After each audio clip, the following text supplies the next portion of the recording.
Right, I'm going to keep this really, really simple. Do you want to hit longer drives? Well, obviously. And I guarantee you that you're doing at least one of these 5 things wrong to hinder that. So let's do it, and let's do it now.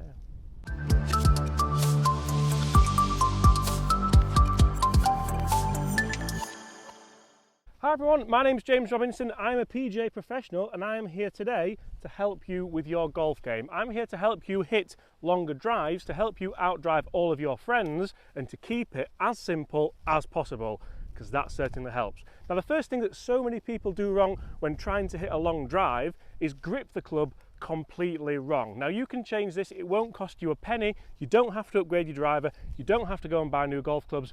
You just have to make sure you're doing these simple things right. So the first thing, guys, is grip positioning. Now, I want to be able to see 2 knuckles on your left hand, that's your gloved hand if you are a right-handed golfer, and I want to be able to see 1 knuckle on the right hand. Some people may tell you differently. I find that this works for most people. If you have a right hand that's too far on top, like you can see on screen now, that's certainly going to hinder you. You're going to have an open face impact. The ball's not only going to go right, but it's also going to cost you some distance. If you have a left hand that's too far on top, so your gloved hand for a right-handed golfer, or your top hand even, that's going to shut the club face down. It's going to go left, it's going to go low. First of all, you're probably going to lose a lot of golf balls like I do, and you're also not going to hit long drives. Now, the other thing that people tend to do wrong with the grip is grip it for grim death. They grip it as tight as they physically can. 9 out of 10, sometimes 10 out of 10. You can see that tenses the forearms, you can see it tenses the hands. It's actually starting to hurt my hands a little bit. You could see the pressure in the pads there. I want you to grip this club about a 3 out of 10.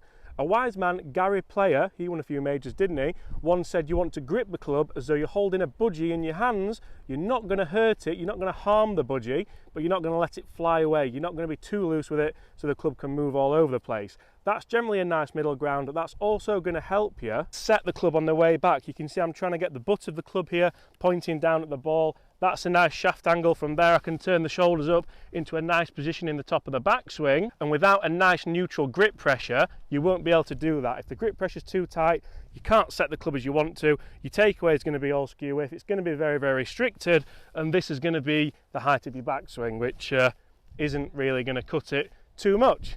That's the first tip. Now, guys, I guarantee that you will do probably one of these things, maybe more than one of these things, slightly wrong, and it's going to be hindering you when it comes to distance out here on the golf course. If you do one of these things wrong, guys, get in the comments below and let me know. Also, let me know if you're enjoying this video and subscribe if it helps. The second point is stance. How to stand at a golf ball is very, very, very important. If I stand at a golf ball like this with a very narrow stance, I'm not very athletic, I've got no bend in my knees. How on earth am I going to make an athletic golf swing to be able to hit the ball a long way? This doesn't look that athletic, does it?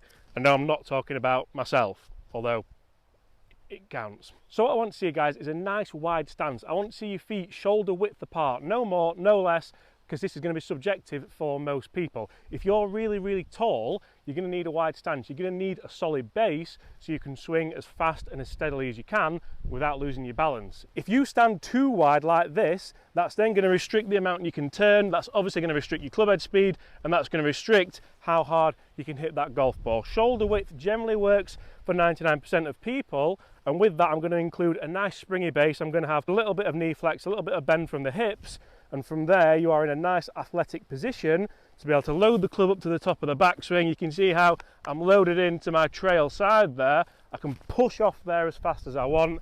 I can hit that ball miles down, hopefully the fairway. Right, that's 2 points gone. Let me hit you a shot and just explain exactly where we are with that. So I'm going to have a nice neutral grip. I can see 2 knuckles on my left hand and the right hand just fits in there lovely.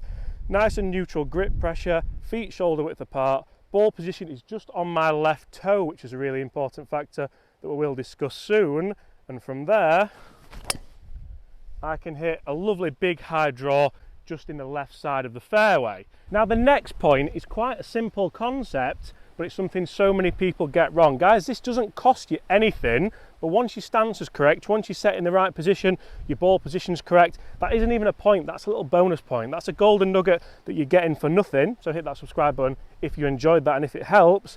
But it's the width of your takeaway, guys. I see so many people with really narrow takeaways here. They pick the club up straight away. That puts the club quite high. Generally there, you're going to deliver the club really steep. That's going to make you come across the ball as well. You're going to hit a really soft fade, a slice even, and that's going to cost you quite a lot of ball speed and distance. Not to mention you're probably adding about 1,000 RPM onto your spin rate, which again is going to cost you distance. I want you to feel as though you take the club away really low to the ground, nice and shallow here. You can see that club head's getting as far away from me as I physically can, and from there I set the club up to the top of the backswing. That's going to allow me to attack the ball from a nice shallow angle of attack. You can see this is where the ball position is vital. If that ball's too far back, the club face may still be open, you will hit it right. Also, another major factor, tee height. Now this is a huge thing that so many people get wrong, and I've done a few videos on this already. Tees cost next to nothing. You could use castle tees, you could use wooden tees like this. Big up Wakefield Trinity for the tees from the golf day. I got a hole in one there as well, by the way. Don't know if you've heard.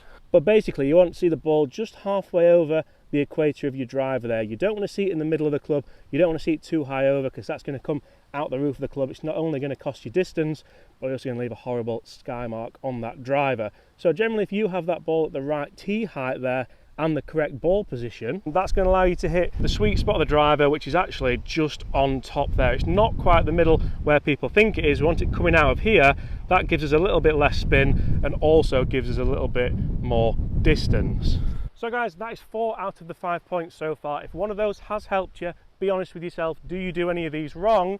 Then get in the comments below and let me know. I'm going to put all these 4 points together, hit hopefully another long ball down the fairway, and then get to the final point. The tee's gone as well. Guys, the final point is make sure you are using the correct driver for you within your budget. Make sure you've gone and got fitted, make sure you've gone and tested a driver on a launch monitor. Even if you do have a second-hand driver, even if it is an old driver, try and get to a local pro. Just check if the shaft's right, if the loft's right. Generally, if those 2 things are correct, you will be hitting your optimum drives. If you've got a driver like this one, which is heavily adjustable, don't go playing with it every single time things go wrong, because that isn't always the correct answer. Guys, thank you so much for watching. I really hope you have enjoyed that, and I hope it does help you hit longer drives. If you have enjoyed it, smash that subscribe button below. Stay tuned for a lot more tips to come. And apart from that, I'll see you at the same time tomorrow. Bye!